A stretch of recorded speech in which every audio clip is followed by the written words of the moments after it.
COVID-19, Megathread, week of April 9 to April 15. LGBT religious people, how do you reconcile your identity and your religion? What's a good website to waste a whole night on?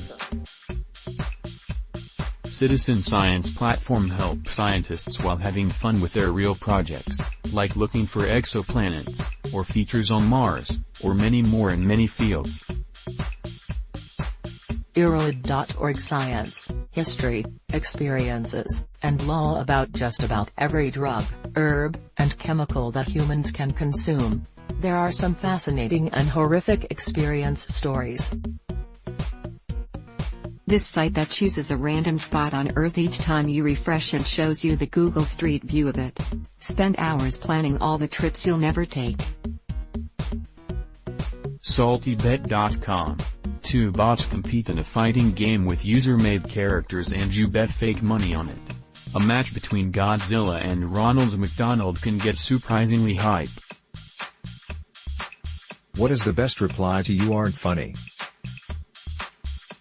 18 minutes of continuous crying is usually my response. I always try to make myself laugh, anyone else is just a bonus. I'm not joking. Okay. Then you write the eulogy.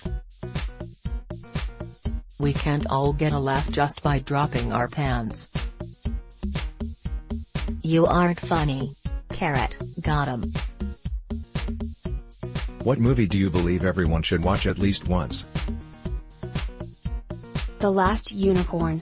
It breaks my heart every time, just beautiful. Everyone should watch Schindler's List once, and probably only once. The Shawshank Redemption. Life is beautiful, Amelie and City of God. The Green Mile. Groundhog Day. It's a fun movie but it has some important stuff in there. Like, if you want a great partner, you need to be a great partner.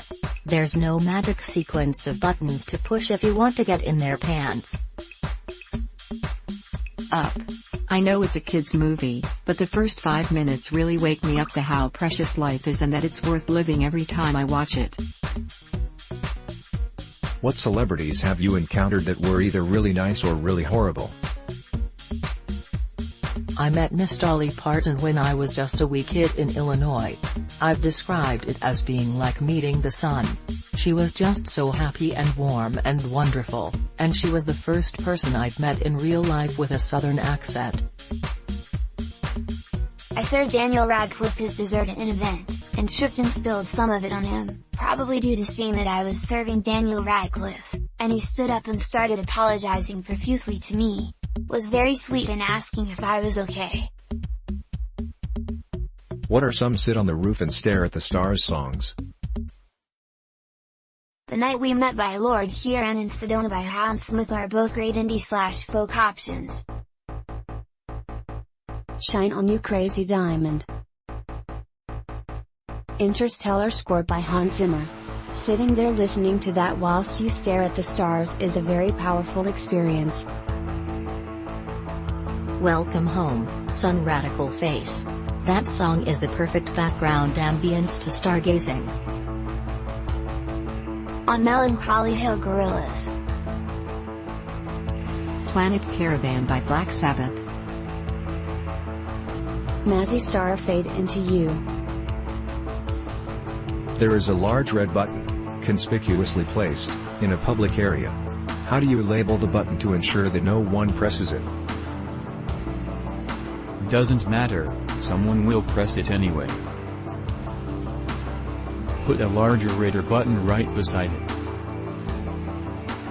If you put a large switch in some cave somewhere, with a sign on it saying "End of the World Switch," please do not touch, the paint wouldn't even have time to dry.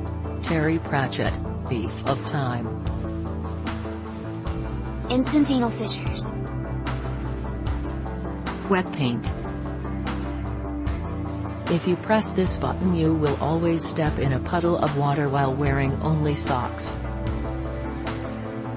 What might be the biggest positive impact the current situation has on humanity? Telecommuting might get a permanent boost from all this.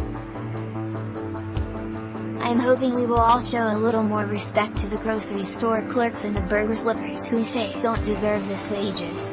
They are carrying society on their shoulders right now. I'm a better parent right now for sure. I've decided to not go back to my current job. When I see my children thriving for more time with me, it tells me everything I need to know. What's better in small amounts than large amounts? Children.